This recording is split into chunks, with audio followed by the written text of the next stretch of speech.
Many Christians allege that Sheikh Ahmed Deedat got a disease that affected his tongue because he lied about the gospel. Such allegations make me really upset. Kindly advise how to respond to such claim. To tell you that Sheikh Deedat, it is wrong to say disease affecting the tongue. Sheikh Deedat, may Allah grant him Jannah, Rahimullah, may Allah have mercy on him. He had a stroke in 1996 and he was paralyzed from below the face downwards. He was paralyzed, he could not move.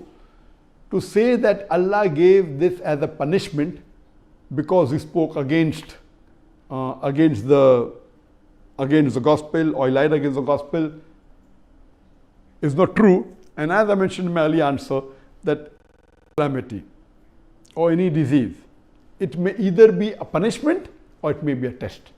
How do you realize that whether any calamity is a test or a punishment? If the person is on the straight path, then that calamity is a test. And Allah wants to test that servant of his, that if I increase the calamity, will the person yet have faith in me or not? And if the person, even after a calamity befalls him or her, yet the faith is strong, then Allah subhanahu wa ta'ala gives a higher reward and Allah will grant him a higher status in Jannah. So Allah tests his servant. That's the reason our beloved Prophet ﷺ said, the maximum difficulties amongst the human beings are put on the Anbiyas, on the prophets, on the messengers of Allah, because they have the highest caliber. So compared to the other human beings, all the Anbiyas, and Allah subhanahu wa ta'ala has sent 124,000 prophets on the face of the earth. All these prophets were tested much more than a normal human being. That means they will get a much higher status in Jannah than the other human beings. If it's a punishment, then it is for those people who have committed a sin. So if a person has sinned and has gone against the commandment of Allah subhanahu wa ta'ala, that calamity is a punishment. And you come to know that in the punishment the person suffers.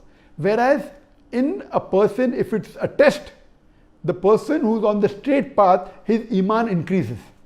And as far as Sheikh Deedat is concerned, alhamdulillah, I knew him very closely. I was one of the first few people that when he got the stroke, I had just performed my Hajj and I flew from Saudi Arabia straight to South Africa, and alhamdulillah, I personally met him. Even though he had the stroke, even though he could not move, he could not speak, he used to converse through the blinking of his eyes. There was a chart that was kept behind him which had 1, 2, 3, 4, 5 rows. Each row had A, B, C, D, first row, then second row, F, G, H, I. And this way, if you have to converse, which was 1, 2, so he used to blink. That means he wants to choose a letter from second row. Then from second row we start F, G, H, I. So I. So he blinks an I. So then I. So in this way, he could convey his message by spelling it out. And once you get used to it, you can do it very fast. So he used to converse even by the blinking of his eyes. And I know that even on bed, when he could not move, when he could not speak, he had did dawah. There were Christians who came to meet him, there were Christian missionaries who came to meet him, non-Muslims, and through dawah he was even able to revert some of the non-Muslims, alhamdulillah. He wrote long messages and he even encouraged me, and he even dictated a message on the plaque.